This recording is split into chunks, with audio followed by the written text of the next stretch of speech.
Hablar de violencias contra las mujeres no es un tema fácil porque hay que aclarar qué entendemos por violencias y qué entendemos por mujeres, porque el sujeto, cualquier sujeto dentro de las ciencias sociales es un sujeto que que es dinámico, ¿sí? Que está vivo y que obviamente se va reinventando en sus múltiples características que le acompañan y que le hacen pues, ese sujeto, ¿no? Y esto pasa con el sujeto mujeres, ¿no? Independientemente de las disputas que pueda haber sobre el término, sí es muy importante observar desde las ciencias sociales, desde cualquier disciplina, la importancia de ir viendo cómo en esta segunda década del siglo, ¿no?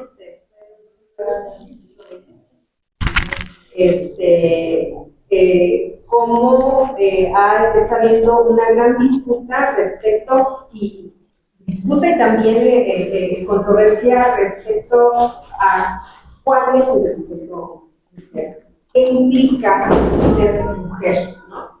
Y nos estamos yendo a extremos que curiosamente ya se creían totalmente rebasados hace 100 años. Hace 100 años empezaron, si no es que desde antes, pero hace 100 años empezaron a vislumbrarse algunos trabajos interesantes, por ejemplo, desde la antropología, respecto a lo que implicaba la construcción de las identidades de género, ¿no? Margaret Mead, que publica en los años 30 del siglo pasado Sexo y Temperamento entre sociedades primitivas, ¿no? Que nos da, sin utilizar la palabra género, porque obviamente no se usaba en aquel momento, con las repercusiones que tiene ahora, o incluso en los años 70, pero ella nos empezó a hablar de esta disputa de lo que implicaba ser hombre y de lo que implicaba ser mujer, y de repente ahora no queremos verlo, o nos vamos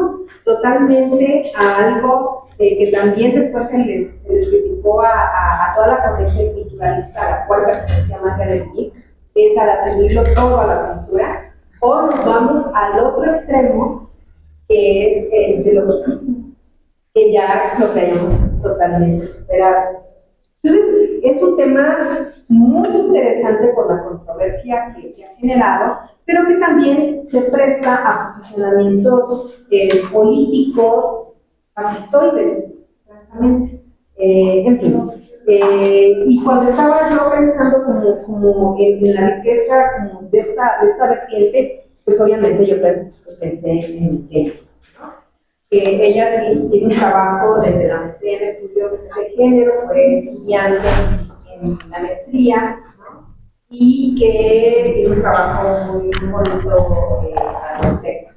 Entonces, bueno, Daisy, bueno, se llama Daisy Iris, yo siempre le digo Daisy, pero debe ser Iris, pero una que siempre va a contar con ella, yo le digo como nadie le dice, ¿no? Pues ella es psicóloga, también egresada de la Universidad Veracruzana y bueno, también fue alumna de la tercera generación de la maestría de género, ¿no? Entonces, bueno, sin más, pues adelante, Daisy, muchísimas gracias por estar aquí con el grupo. Daisy no está viviendo aquí, ella trabaja en de Veracruz y ese día se lo voló para poder estar aquí. Muchas gracias. Y la idea que le comentaba a Daisy es que ojalá pudiera haber un diálogo posterior a lo que ella nos vaya a compartir el día de hoy, de tal manera que salgamos como con muchas preguntas tal vez y con nuevas visiones respecto a esta temática.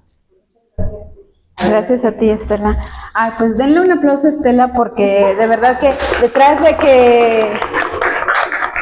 que ustedes y una servidora esté aquí, estemos reunidas, Estela siempre ha mostrado mucho interés por compartir el conocimiento, por generar estos espacios que sobre todo son espacios seguros. Esto es lo que yo también quiero externarles, hacerles sentir y pensar que este es un espacio seguro para compartir ideas, para nutrirlas, para robustecerlas también, para abrir también nuevos caminos narrativos sobre este tema. Y antes de iniciar con la presentación, estoy segura que van a surgir muchas dudas porque solamente son 50 minutos los que yo, digamos, lo voy a estar aquí compartiendo con ustedes. Ya después, con base en el material que circulé con ustedes, de algunos capítulos de la investigación que está en la Biblioteca Digital de la UB, y también del libro de Chloe Constant, pues pueden tener un poco más como de herramientas y de conceptos. También esta semana, justamente la semana pasada, observé que unas colegas, bueno, algunos nombres les sonará, de Rocío Ochoa, de Karina Ochoa, de Sayek Valencia, de Luchicha, de Chauvin Guerrero, empezaron a circular y ya los descargué, y si quieren pues también se los paso. Ay, escuché que tienen un chat. Para empezar, les comparto, yo no soy una mujer trans, soy una mujer cisgénero, heterosexual, pues con esta materialidad de mi ser, traté por 2 y medio años a 3, acompañar a un grupo de trabajadoras sexuales trans, de mujeres trans, trabajadoras sexuales de aquí, de Jalapa. También lo hice allá en Ciudad de México y en Buenos Aires, Argentina.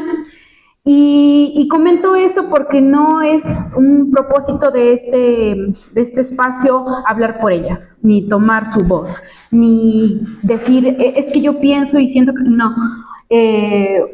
Desde las metodologías feministas y desde la generación colaborativa de conocimiento, acompañé sus procesos de resistencia y de organización frente a lo que ya vamos a comentar, y como parte de un compromiso pues epistémico por reconstruir y retomar las riendas de las narrativas sobre las mujeres trans trabajadoras sexuales, es que estos trabajos son posibles.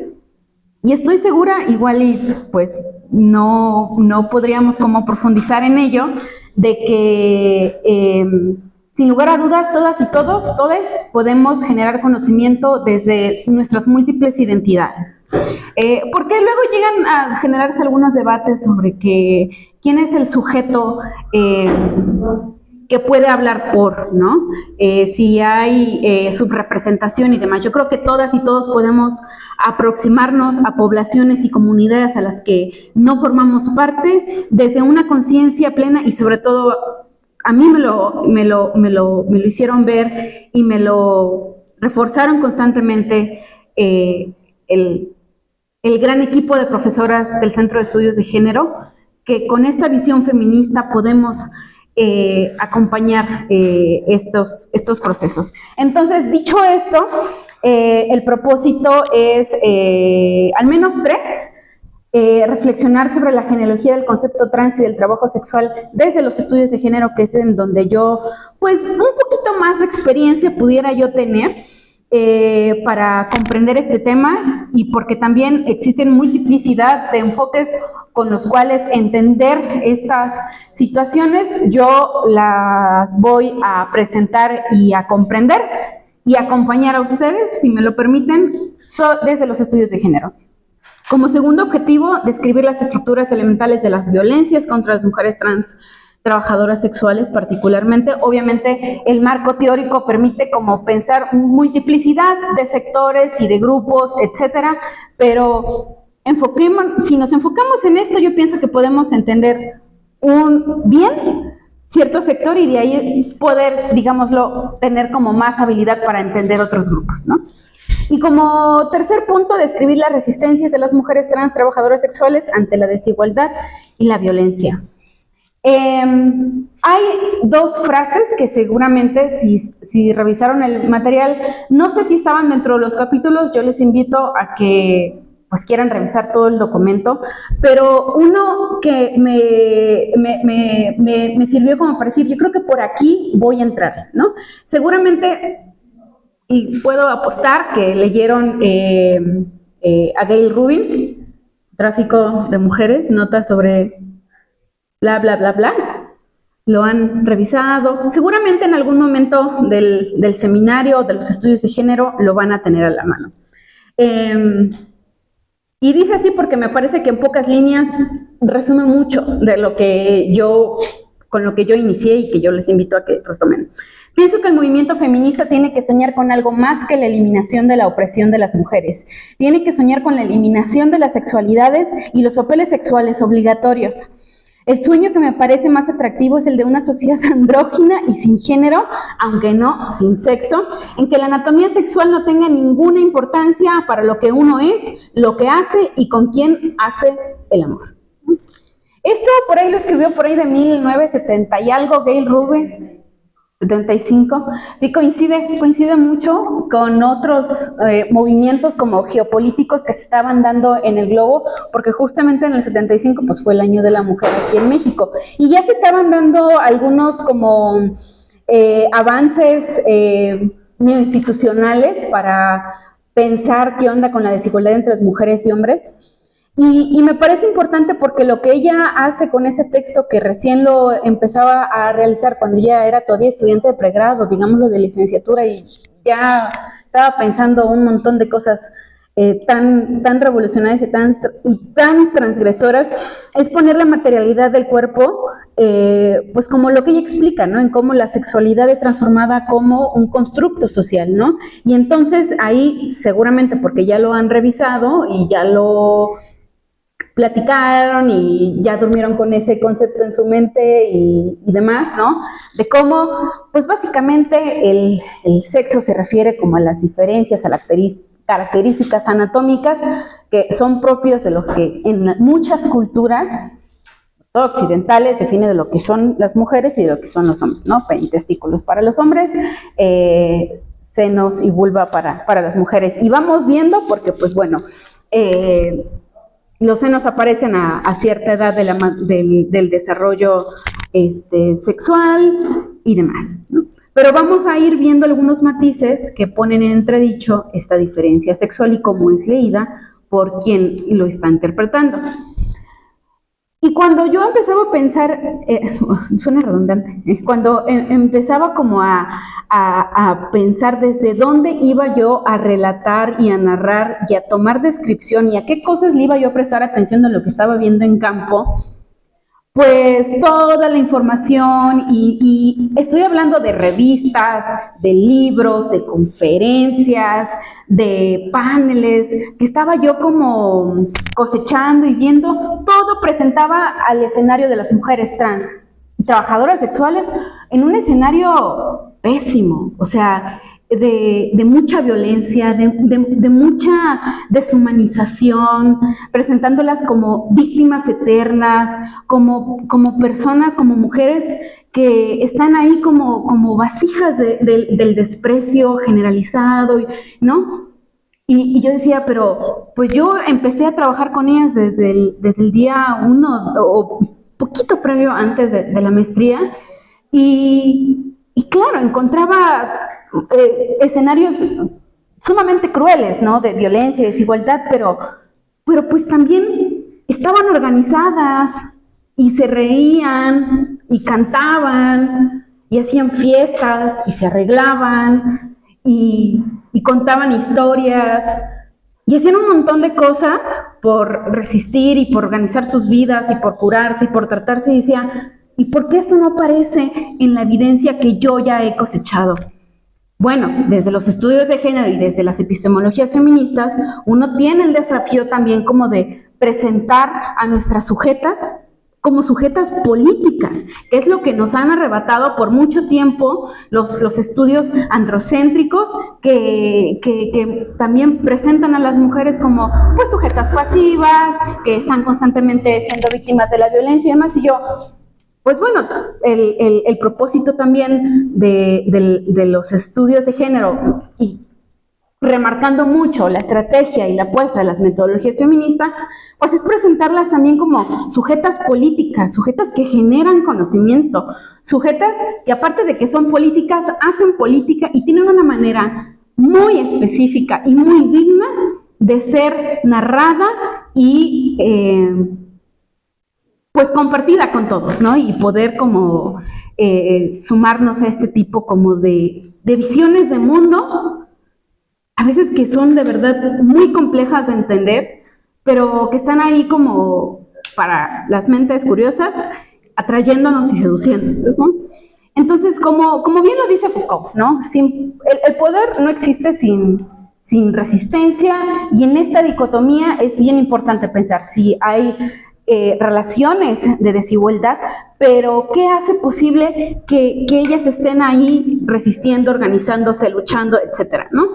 Y aparte de esto, en un escenario en donde, poquito antes de la pandemia, que es cuando yo empezaba como a cuestionarme algunas notas de medios de comunicación serios y no tan serios, presentaban mucho un dato y que tal vez, ahorita no lo he escuchado tanto, de que las mujeres trans tenían una esperanza de vida pues relativamente corta, ¿no? De 35 a 40 años, lo cual para una servidora que venía de trabajar en política pública y particularmente en salud pública y salud sexual y reproductiva, digo, ¿cómo es posible que un sector de la población tenga una esperanza de vida tan breve y no se expliquen el por qué?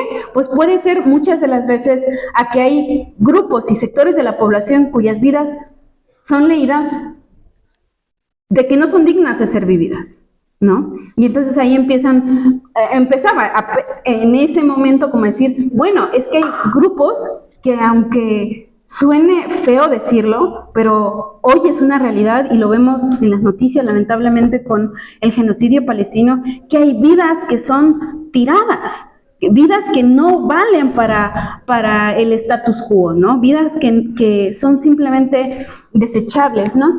Y yo pensaba eso y digo, pues tal vez por aquí vaya, ¿no? Entonces, con esto paso ya más adelante a explicarles cómo también a ustedes puedo compartirles estas reflexiones que pienso que son como llaves o códigos como para abrir nuevos caminos, nuevos senderos, laberintos, piérdanse, sálganse, entren, de lo que significa pensar el trabajo sexual en comunidades de mujeres trans y también las mujeres trans en relación con el trabajo sexual, porque puede ser que una exista sin la otra, pero yo me topé con esta población y seguramente, y porque también me lo topé mucho en Buenos Aires, o sea, en Ciudad de México, encontré como que patrones y digo, pues bueno, van por ahí, pero no son todas las mujeres trans las que ejercen el trabajo sexual, pero sí una buena parte de las mujeres trans ejercen el trabajo sexual. Y entonces se generan una serie de tensiones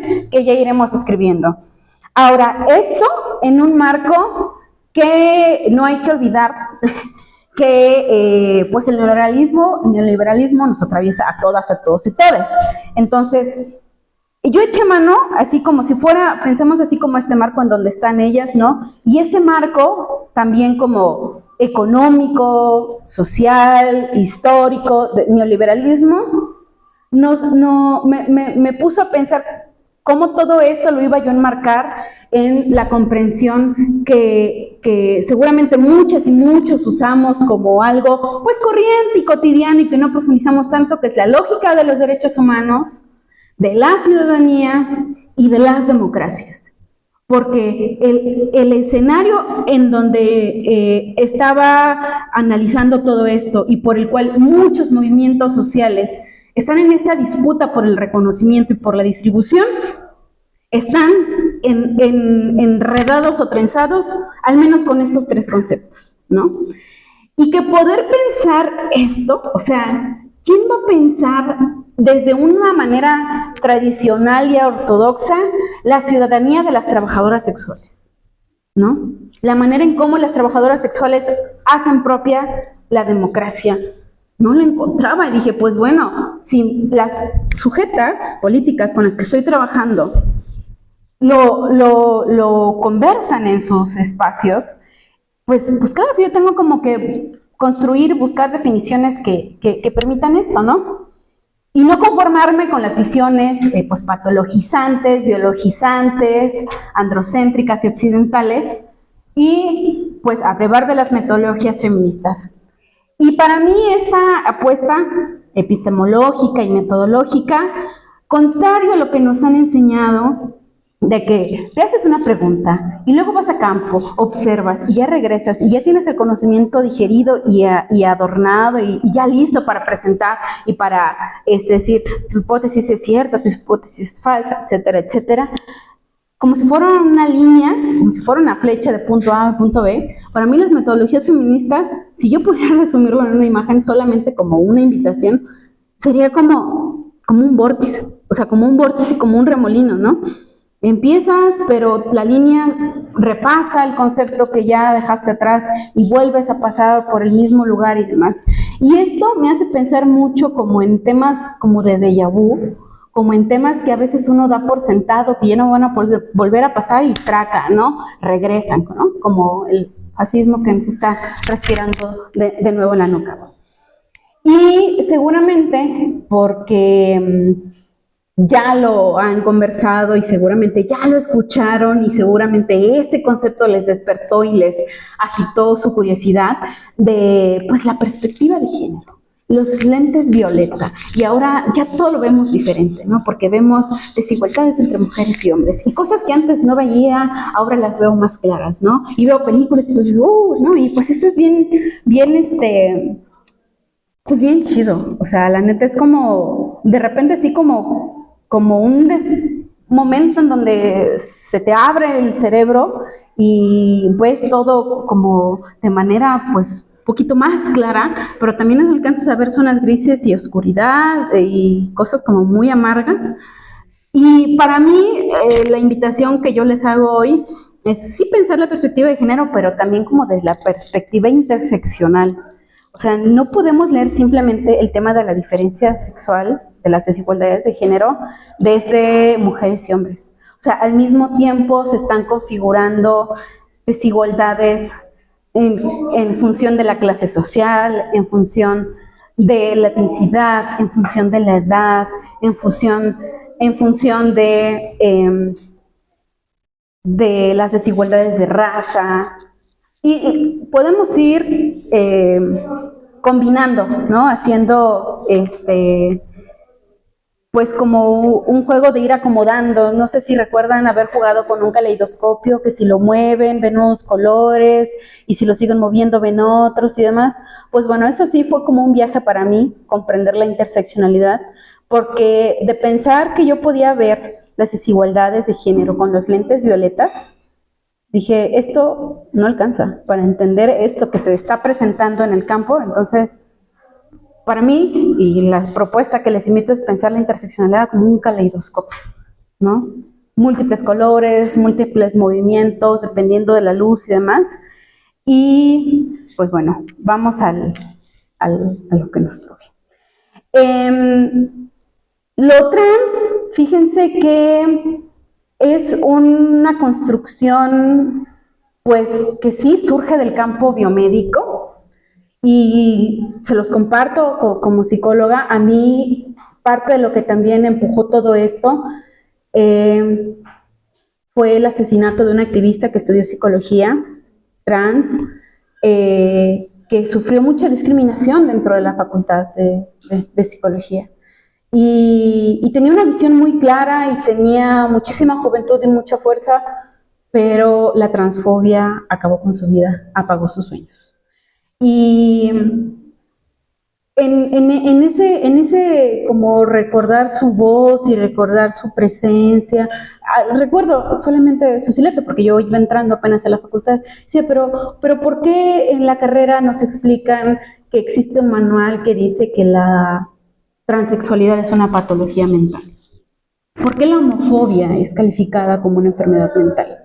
¿Por qué estuvo ahí? O sea, recientemente ya con el paso de los años, pues bueno, fue sacada de los manuales y demás, pero ¿por qué fue leída la homosexualidad, las personas transvestis, las personas transgénero, las personas transexuales como enfermas mentales? Y me di cuenta que mucha justificación para pensar a las personas trans como personas que estaban mal de la cabeza, que eran monstruosas y que les restaba humanidad, eran justificadas desde el dispositivo biomédico, ¿no? Y el dispositivo biomédico, de la mano de la psiquiatría y demás, desde años antes, construyó nociones de lo que debían de ser lo propio de las mujeres en su desarrollo biológico y lo propio de las mujeres, ¿no? Y también porque, por ejemplo, lo trans y el género como tal es un concepto que sale de la psicología clínica americana, pero que migra hacia otros campos de estudio y puede desbiologizarse. Por ejemplo, uno de tantos, ¿no? Y todos estos ejemplos que les estoy comentando lo pueden revisar ahí en un apartado, pues, donde le explico a profundidad, ¿no? De que John Money, este señor, intervino para corregir ciertos problemas que se habían dado cuando unos gemelos a David Reimer en una circuncisión le achicharran el pene, entonces se queda sin pene. Entonces preocupó a la familia de qué vamos a hacer con nuestro hijo sin pene, o sea, es un niño sin pene, o sea, el pánico de la familia, el pánico de los médicos, porque ¿qué iban a hacer, no? Entonces buscaron, ¿no? Buscaron por todo el país a alguien que pudiera auxiliar y que pudiera ayudar a este niño a llevar una vida normal y digna, porque le habían mutilado, ¿no? Y tenía un gemelo, y entonces David Reimer, para hacerle la historia muy corta, o no sé si ya se la sepan y me brinco. ¿No? Ay, es que, ay, Dios mío, los psicólogos americanos. Bueno, entonces, pues pasa que David Reimer lo dejan sin pene y entonces la familia lo llevan con este psicólogo y con otra gente les dicen, pues bueno, es que una persona sin pene, por lógica, es una mujer. Bueno, entonces, como es mujer, entonces lo que vamos a hacer es que vamos a terminar de quitarle los testículos, le vamos a dar un tratamiento de reemplazo hormonal para que desarrolle desde ahorita hormonas femeninas y le vamos a poner nombre de niña, ¿no? Entonces va creciendo y demás, y pues la niña pues va tomando medicamentos para expresar los caracteres sexuales secundarios, pero pues las infancias no son imbéciles, claro que no. Sabía que algo estaba pasando en su cuerpo y llega la adolescencia y le tienen que decir la verdad, le tienen que soltar la sopa. De que por un error médico y que por una intervención psiquiátrica, psicológica, habían decidido sobre su cuerpo imponerle esa identidad, ¿no? Dice, pues bueno, voy a mandar perdón por la expresión, mandar al carajo esto y voy a vivir como hombre, ¿no? Y entonces, de pasar por un largo tiempo inconforme, sospechando de que algo pasaba en su cuerpo, que estaban haciendo desde afuera, un poco como la película de Truman Show, pasa que entonces tiene que transicionar, ¿no? Digámoslo, hacia hombre. Se volvió un escándalo, como siempre lo hacen en Estados Unidos en los programas, ¿no? Hablemos con Oprah Winfrey, ¿no? Entonces él sale hablando, ¿no? Pero la presión mediática, el pensar lo que hacen con tu cuerpo y demás, lo llevó a acabar con su vida bastante joven. Vivió creo que 30 y algo años. Uy, es un caso. Y ese concepto de género viene de esta conceptualización que hizo John Money por ahí de los años 60 en Estados Unidos. Entonces, así, de ahí nos vamos para repensar el tema del género, o sea, lo que es propio de los hombres y lo que es propio de las mujeres. Y de ahí he hecho mano como de pensar qué onda con el psicoanálisis, ¿no? ¿Por qué había tanto esmero y tanto interés en corregir e insistir en que las mujeres tenían que comportarse de tal o cual manera, los estudios de la histeria, luego los hombres, la homosexualidad penalizada, estaban enfermos, ¿no? Fue el psicoanálisis que también políticamente estuvo detrás, ¿no? En la escritura del DSM, que es una vacilada ese manual, pero bueno, hay colegas que los usan, yo tengo mis asegúnes, ¿no? Y aparte porque es estadounidense, ¿no? Y porque tiene una historia bien macabra detrás. Entonces, toda esta genealogía de lo trans, pues me hizo pensar como en todo el provecho capitalista, experimental y colonial sobre los cuerpos e identidades trans, ¿no? Hay personas, bueno, perdón, hay estudios que ponen en evidencia cómo en sociedades no occidentales, en pueblos indígenas o nativos, por ejemplo en Arizona, desde antes de la colonización existían pueblos y comunidades en donde se reconocía más de dos géneros, ¿no? Como Two Spirits. Pero Two Spirits es una frase y un constructo occidental para nombrar lo que el pueblo de Arizona, desde antes de la llegada de los anglosajones, entendía como alguien que no tenía espíritu ni femenino ni masculino, sino que aglutinaba a los dos, ¿no? O el pueblo Muxe.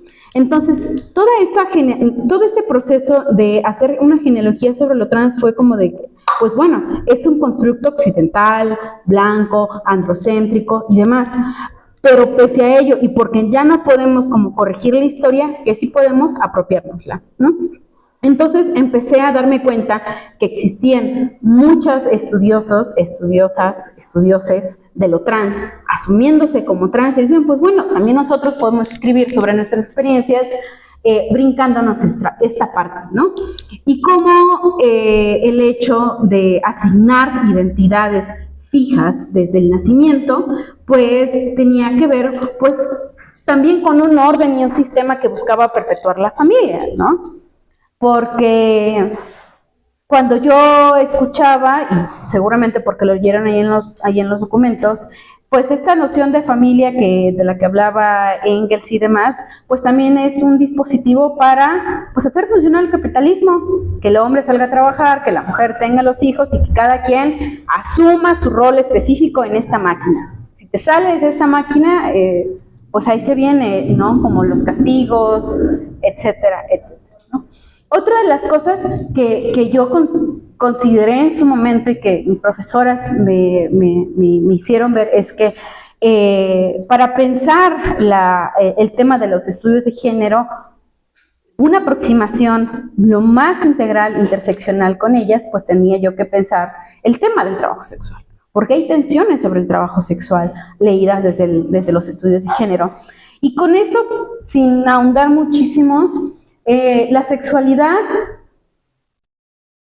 es un objeto de consumo o un bien transaccional o cómo ejercemos la sexualidad o la sexualidad femenina vista para quién, ¿no? O sea, ¿por qué genera pánico moral pedir dinero por tener sexo, ¿no? ¿Es o no trabajo el trabajo sexual, ¿no? O solamente es algo sacro y místico que solamente se lo das a alguien porque tienes ganas o porque estás muy enamorado y demás, ¿no? Digo, yo conozco pues, muchas mujeres, ¿no? Que dan su cuerpo y ofrecen su sexualidad esperando un anillo. ¿Cuál es la diferencia entre una y otra, no? Y entonces, todo este tema del trabajo sexual, para los sectores como más, iba a decir pero para cierto sector de la población es como de que, no, ofrecer tu cuerpo sexualmente a cambio de dinero, denigra a las mujeres, ¿no?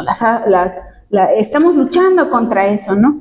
Bueno, entonces hay que hacerlo de gratis y que nos sigan utilizando como incubadoras para darles hijos al patriarcado y muchos debates, la mera verdad, ¿no? Pero siempre las que terminan más hablando del trabajo sexual son quienes no viven del trabajo sexual. Entonces yo dije, pues por allá en Argentina conocí a Rebe Lope, la que tenía aquí su remera de Cállate Blanca.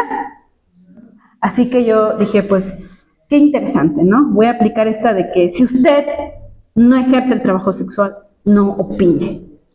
Así que dije, ok, sigamos con esto, me callo, no opino, que me digan, porque también lo hacen desde un lugar de mucho orgullo y de mucha dignidad, que las putas hablen sobre el trabajo sexual, punto. Porque nadie está escuchando ni mirando detrás, que lavaron baños, fueron empleadas domésticas, que vivieron mucha violencia, etcétera, etcétera, que no tienen suficiente educación para acceder a otros trabajos, y el trabajo sexual es un espacio en donde pueden acceder a capital para sostener a sus familias. Y que si tú no te vas a quitar tu salario para dárselos a ellas y que mantengan a sus hijos, entonces, mujeres, feministas, hombres, quien sea, cállense la boca, ¿no? Y este tema genera también mucha zozobra en ciertos sectores, porque está también como muy trenzado con el tema de la trata sexual, ¿no? De la trata de mujeres con fines de explotación sexual, que es un hecho que existe, pero en esta intención como de salvar a las víctimas y de castigar a los proxenetas, a los que consumen, se replican un montón de narrativas punitivistas y clasistas, quitándoles a las mujeres que ejercen el trabajo sexual autónomo la posibilidad de darles que comer a sus familias, ¿no? Y que esto se argumenta desde un interés transnacional, porque si salen del país y toman un vuelo, si viajan al sureste, si salen de su zona de confort, van a decir, si eres víctima de trata, denuncia. O sea, esa es una política transnacional sumamente perversa, ¿no? Para supuestamente frenar la trata de mujeres, pero que en realidad termina haciendo o destapando como los intereses de los gobiernos en contra de la migración, por ejemplo, de la migración de ciertos sectores pobres y del sur global a los países ricos, ¿no? Y ahí se firmó el Tratado de Palermo para que los países, después del 9/11, tuvieran una política de avanzada en contra de los mayores crímenes de lesa humanidad, que era la trata de personas, la trata de armas y la trata de drogas, de armas y de personas, que son los tres comercios ilegales que más se persiguen, que están en el mercado negro, pero que también son los que más capital generan, ¿no? Y cuyas políticas siempre vienen del norte global, principalmente de Estados Unidos, ¿no? Y en el camino de escuchar estas historias sobre mujeres trans trabajadoras sexuales, a mí me hizo mucho ruido un texto de Wakant, en donde habla de cómo él se mete a las comunidades, a los guetos negros de Chicago, y empieza a practicar box con ellos, un poco como yo, fusionándome ahí también con las compañeras, haciendo trabajo en las calles, en sus reuniones y demás, y que habían pisado la cárcel. Entonces a mí me llamó mucho la atención, ¿no? Conforme iba yo haciendo mis anotaciones y escuchando sus historias, de que habían pisado la cárcel, y dije, ¿cómo? ¿Por qué? Porque es muy prevalente, no solamente con lo que yo escuché en Ciudad de México, en Buenos Aires, aquí en Jalapa, que las mujeres trans trabajadoras sexuales hayan pasado tiempo en la cárcel. Y que es una población que yo no encontraba tantas similitudes con otros grupos. O sea, ahí estaba, ¿no? Entonces tuve que pensar nuevamente digámoslo, hace 50, 60 años, o incluso cuando las compañeras con las que yo trabajé aquí me decían que antes el hecho de que vieran a una mujer trans en la calle le levantaba sospechas y pánico moral, y entonces la policía iba y se las llevaba, y las golpeaban y las violaban en los separos y demás, porque eran trans, ¿no? Porque rompiste la norma. O sea, simbólicamente ese es el castigo. Las cárceles funcionan para corregir y castigar a los sujetos que rompen las normas. Pasa como cuando, así como de manera muy simbólica, ¿no? Uno rompe las normas de género estrictas y ortodoxas, y entonces eres vista como una bruja, una paria, ¿no? Y demás. Pero también al mismo tiempo el tema del trabajo sexual genera otro tipo de narrativas, porque entonces el comercio sexual ¿quién considera que el comercio sexual es un delito? ¿Quién? ¿Dónde? Perdón.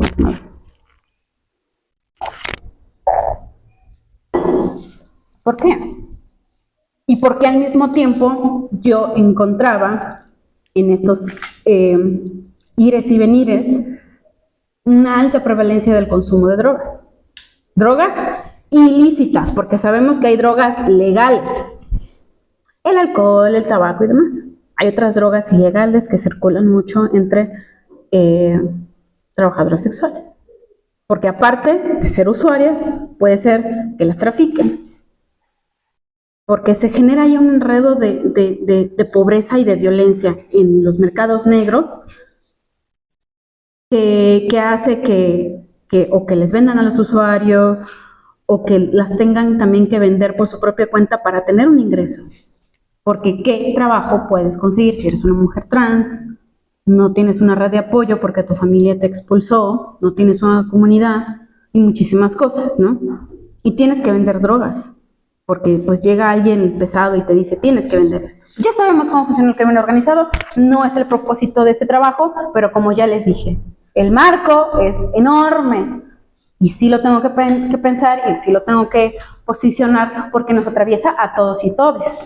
¿Cómo impacta esto en sectores tan específicos como las mujeres trans trabajadoras sexuales? ¿No? Ahora bien, yo parto desde una visión progresista, de avanzada sobre el consumo de sustancias, ¿no? En tanto, ¿quién dice que es legal y que no es legal? ¿No? ¿Por qué si les preocupa que la sociedad muera por el consumo de drogas, no les preocupa que exista una cantidad obscena de productos que tienen veneno y que nos venden en los súperes, ¿no? ¿Quién define lo que es saludable y lo que no es saludable, ¿no? También por otro lado, si nos vamos a eso de que, por ejemplo, el cultivo y la producción de cocaína, del opio, etcétera, etcétera, sobre todo en sectores campesinos, ¿quién dice, ay, es que es muy violento la producción de estos narcóticos? Pues sí, pero también la producción del aguacate es bien violenta, ¿no lo saben? De limón, tienen control de las carreteras, las casetas, el huachicol, un montón de cosas. Pero ¿por qué es legal el aguacate? Porque no lo prohíben, ¿no? Porque, ay, iba yo a soltar un chiste, pero en este momento. Entonces, lo que buscan las políticas de drogas hegemónicas estadounidenses que impactan directamente en lo que todas y todos vivimos en este país, tiene que ver con un contexto de guerra contra las drogas, en donde las vidas pauperizadas son... Ay, voy a soltar algo muy triste. Escenas como la de Carlos Manzo, estamos hablando más de él y no del joven de 17 años que lo asesinó. O sea, hay vidas que sí valen y vidas que no valen, ¿no?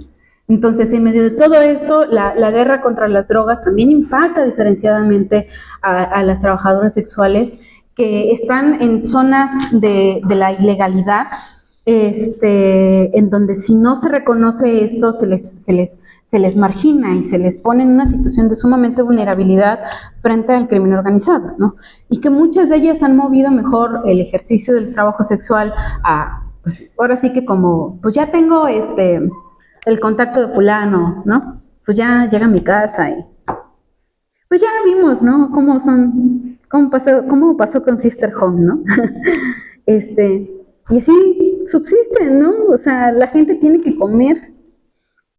Y en torno a esto también hay otros temas diferenciados que yo me encontré cuando, por ejemplo, en los reportes de Censida de manera trimestral y anual ponen en evidencia, por ejemplo, la prevalencia de casos de VIH y diagnosticados con SIDA y muertes también, que creen de manera desagregada únicamente entre hombres y mujeres. Y entonces las mayores tasas de VIH, ¿dónde creen que están? Hombres, mujeres. Yo digo que el tema del VIH es un tema súper sensible que a todos nos debe de atravesar porque la sexualidad es un derecho humano y porque también lo mismo es la salud, ¿no? Pero si queremos tener una política pública en materia de salud que atienda las necesidades de los sectores más afectados y con esto reducir de manera importante la incidencia, la letalidad y la mortalidad, pues tenemos que desagregar para entonces involucrar a las poblaciones y preguntar ¿qué necesitas? ¿Qué está pasando? Existe epidemiología para entender cómo se distribuye esto, pero si no hacemos epidemiología con perspectiva de género interseccional, pues van a seguir reproduciendo lo mismo. Entonces, a las mujeres trans las ponen en las categorías o en las estadísticas de hombres Y sí, obviamente existe VIH en mujeres cisgénero, pero si pudiéramos desagregarlo, entonces diseñaríamos campañas, diseñaríamos esfuerzos, se generarían espacios más amigables e inclusivos para atender el tema del VIH y el SIDA. Con eso también les hago una invitación y un mensaje. El VIH no es la enfermedad catastrófica que el IMSS de manera terrorífica presentaba en los años 90 para meternos terror en la cabeza.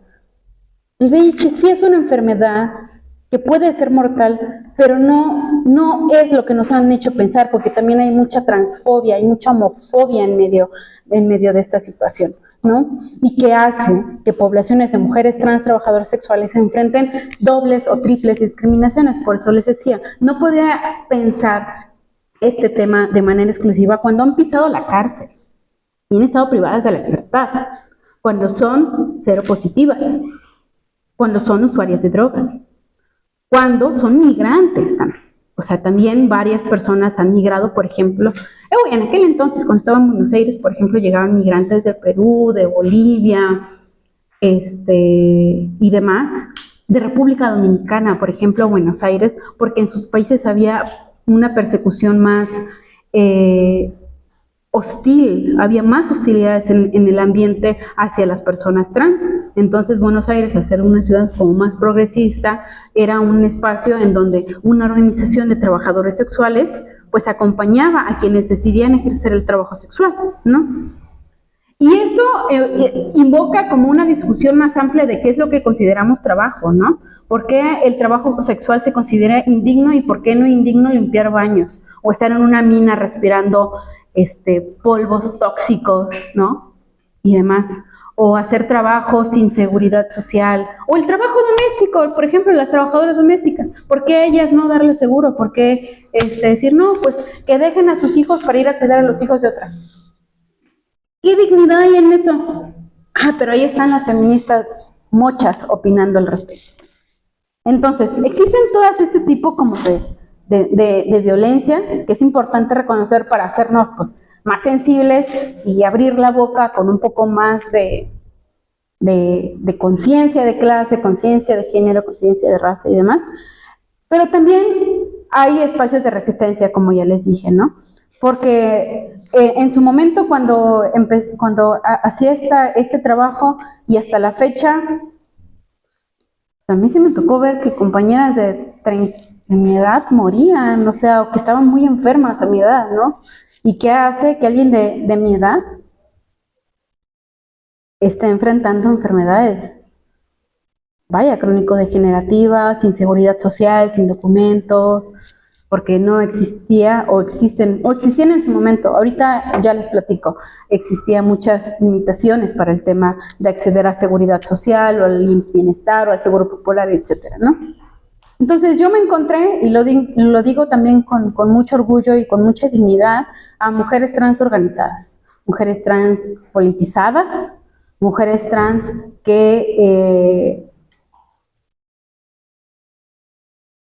en medio de todo, esto ya es un tema muy sensible para mí, porque cuando yo empecé a hacer esta investigación, y creo que por ahí lo escribí, yo no sabía que tenía un primo trans, porque mi propio tío lo abandonó, ¿no? Porque pues hombres. Y ellas como, ay, pues mira, te vamos a presentar a nuestros hermanos trans, ¿no? Y ahí como que la vida me hizo darme cuenta que había un primo trans que en mi relato familiar había estado como un poco como en la incógnita, esa historia por la cual la irresponsabilidad y la mezquindad de un tío había hecho pues olvidarse, ¿no? de un ser vivo al que procreó, ¿no?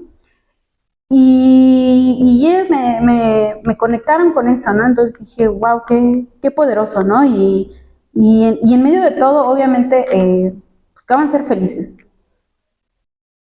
Lo que yo me encontré eran muchas risas y mucha ironía, mucho albur, mucho cotorreo, mucho doble sentido, y pues ahí es poner como la posibilidad de entender las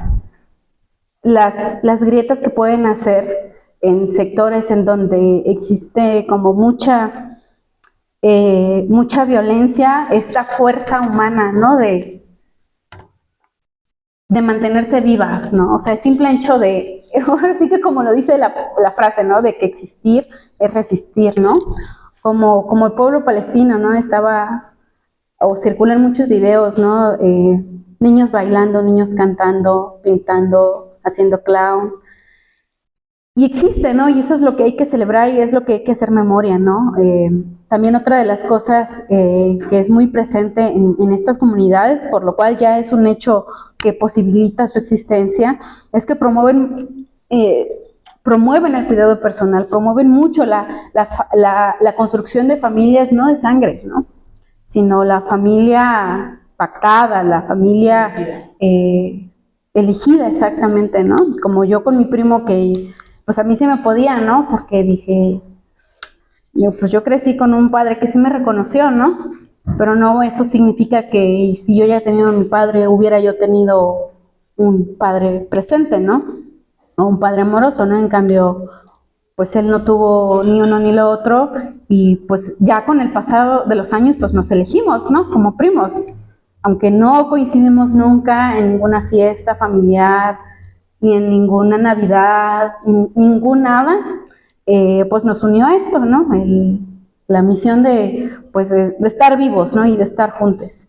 Y también algo que identifiqué con ellas, que pusieron de moda en mí antes que Rosalía con su era deluxe, y la espiritualidad y todo esto, es que me llevaban a sus rituales, a sus conmemoraciones de San Sebastián, y me explicaron mucho, ¿no? La fortaleza de este santo y otras cosas, ¿no? Eran devotas a otros santos y yo digo, pues eso también lo tengo que poner, o sea, son sujetas políticas, pero también son sujetas muy espirituales, ¿no? Cuando el mundo material, el mundo humano te vilipendió, te humilló, te arrebató tu posibilidad de escoger quién eras y todo, lo divino, lo espiritual, ahí es donde conectas con otros seres humanos a quienes les ha pasado lo mismo. Entonces para mí eso fue como de que son mujeres de mucha fe. Y yo tenía que escribirlo. Y yo dije, esto también se va para mi vida, perdonen si suena como extractivismo, pero eso lo tomé para mi propia vida. Y otra de las cosas que a mí me conmovió también bastante, y digo, pues bueno, yo creo que eso también es muy evidente también en otros movimientos, el posicionamiento público de sus cuerpos, el posicionamiento público de sus identidades, ¿no? De querer esconderse, de estar adentro del closet, ocupar los espacios, hacerse visible y demás, es un acto político, ¿no? Entonces, existen muchas resistencias y obviamente todo esto es igual de importante que lo anterior y existe resistencia en cada uno de estos espacios, porque podrán quejarse, yo recuerdo, podrán quejarse, no, es que a veces tenemos que salir a trabajar, ¿no? A talonearle, en taconadas, el tacón te duele y demás, sales en la noche, hace frío, hay veces que sí llega un cliente, hay veces que no llegan 2 o 3, ¿no? Pero luego dicen que pues que llegan clientes chidos, ¿no? Clientes que las tratan bien.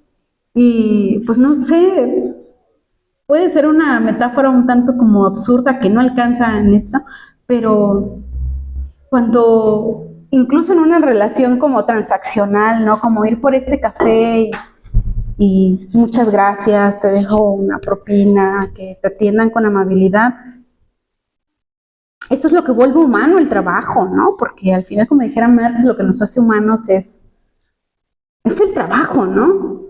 Y de ahí a que si nos ponemos a filosofar y en el debate de qué es digno y qué no es digno, pues yo creo que a veces lo sabemos ya después de ciertos hechos, ¿no? Entonces, sí, ¿no? Uno repasa ciertas cosas y dices, yo estaba muy seguro haciendo esto y resulta que no, ¿no? Pero bueno, esto es algo que da para mucho porque hoy por hoy la realidad es cierto, en México es un poquito más abierta, el tema sigue en el debate público, tenemos representantes trans, o ha habido mujeres trans representantes en los curules y demás, con ciertos colores partidarios, no con todos, y tampoco asegura 100% que tengan una agenda de avanzada, pero de eso, a que por el simple hecho de ser una mujer trans, al salir a la calle te detuvieran, te apolearan y te violaran, pues las cosas han cambiado, ¿no? Y antes de cerrar, no quiero brincarme esta parte que tenemos que hablar de Palestina y cómo esto nos tiene que importar a todos y todas. ¿Y qué tienen que ver las personas trans, las mujeres trans, las trabajadoras sexuales con el pueblo palestino? Es el nivel de deshumanización, ¿no? Las personas trans, las mujeres trans, los hombres trans, todos los seres humanos tenemos dignidad, tenemos derecho al territorio, a ocupar los espacios y demás, ¿no? Y es algo que a mí me pone muy sensible porque para lo que yo he venido como reflexionando es una crisis civilizatoria.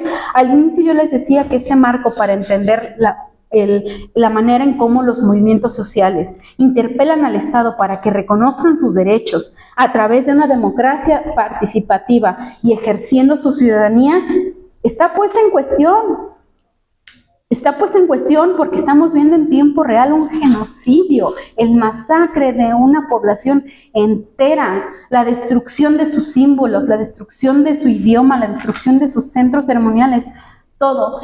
Y algo que quisiera compartirles sobre, seguramente gente que dirá, pero es que en México también se derrama sangre, las víctimas de la guerra contra las drogas, no sé qué, bla, bla, está muy lejos. ¿Creen que de veras estamos muy lejos de Palestina? Yo esa diapositiva la usé hace poquito en un congreso que anduve allá en el país vecino. ¿Cuál es la diferencia entre la detención de migrantes latinos, trabajadores, obreros en Estados Unidos, como bestias, animales, y la detención del pueblo palestino por las fuerzas del ejército israelí? O la manera en cómo Estados Unidos está bombardeando flotillas que van cargadas con drogas, ¿no? Y los bombardeos que ha hecho Israel a otros países, o el muro que construye y que sigue construyendo, se cae y vuelven a levantar entre México y Estados Unidos con el muro que separa Gaza, Cisjordania del ejército de Israel, ¿no? Y de las manifestaciones que están ocupando las calles allá y que tienen la misma bandera, los mismos colores, ¿no? Lo mismo, y aparte, ¿no? La anexión del territorio, ¿no? Entonces, pareciera ser que a veces estamos imposibilitados de hacer algo por el pueblo palestino, por las mujeres palestinas, quienes son las que más han muerto, los niños también, pero yo creo que sí podemos conectar el tema o el contexto en el que estamos viviendo, porque vuelvo a lo mismo. La lógica de los derechos humanos fue un dispositivo del norte global para instalar programas neoliberales de gobernanza en todo el mundo, ¿no?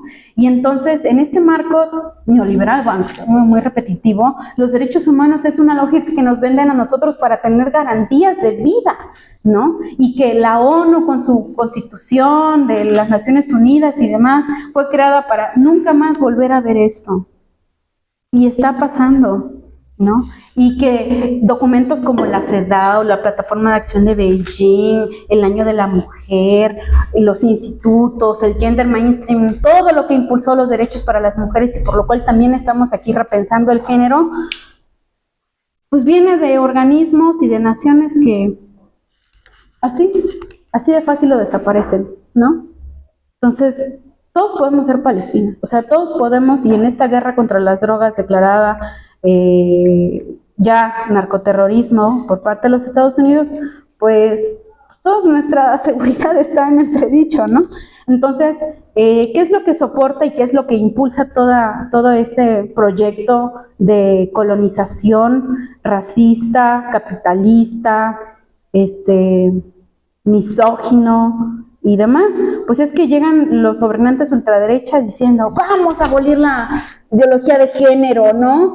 Trump, Bukele, Milei y otros gobernantes con mucho poder diciendo, las personas trans, o sea, es lo primero que hizo Trump. O sea, esto sí nos debería de poner, miren, así con las antenas pensar mucho en qué se viene, porque pues se ha trabajado mucho desde los movimientos feministas, desde muchos sectores, para avanzarlo, ¿no?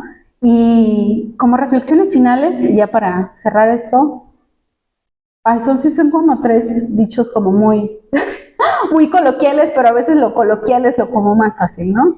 No poner todos los huevos en la misma canasta, ¿no? Decir como que, ay, ya hay más mujeres representándonos, está chido que haya una presidenta, está bien que negociemos con el Estado, pero las bases sociales son donde tenemos que incidir, ¿no?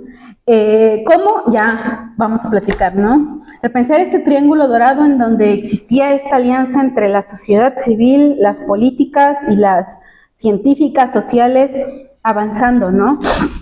Porque es bien cansado, digo, no para todas, no todas llegan con una agenda progresista, decolonial, feminista a sus puestos, muchas nada más llegan por paridad y porque tienen mucho dinero y por favores políticos a ocupar puestos, pero también existe como un divorcio, ¿no? Como estos 3 elementos a veces entre simplemente estar en la academia y no estar con las bases y despegarnos como de las figuras que están haciendo política, de lo que está pasando en otros países, de lo que impacta directamente en México, que son las decisiones de Trump.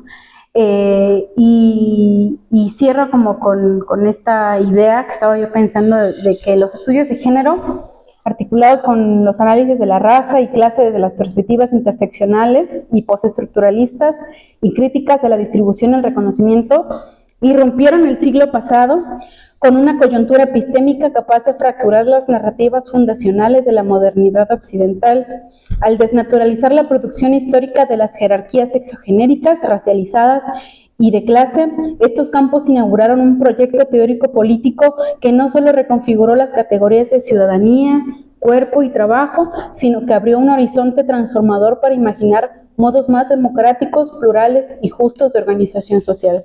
Si bien muchas veces no podemos estar de acuerdo con algunas decisiones gubernamentales, pues ya hay espacios que antes pues eran imposibles de soñar, ¿no?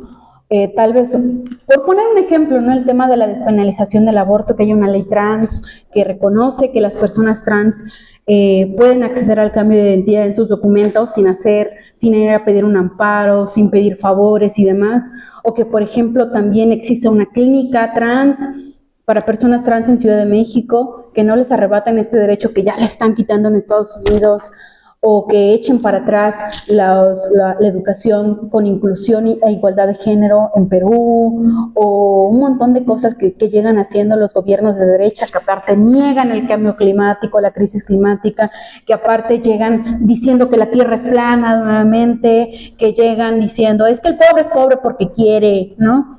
Entonces, aguas, esas son mis reflexiones finales.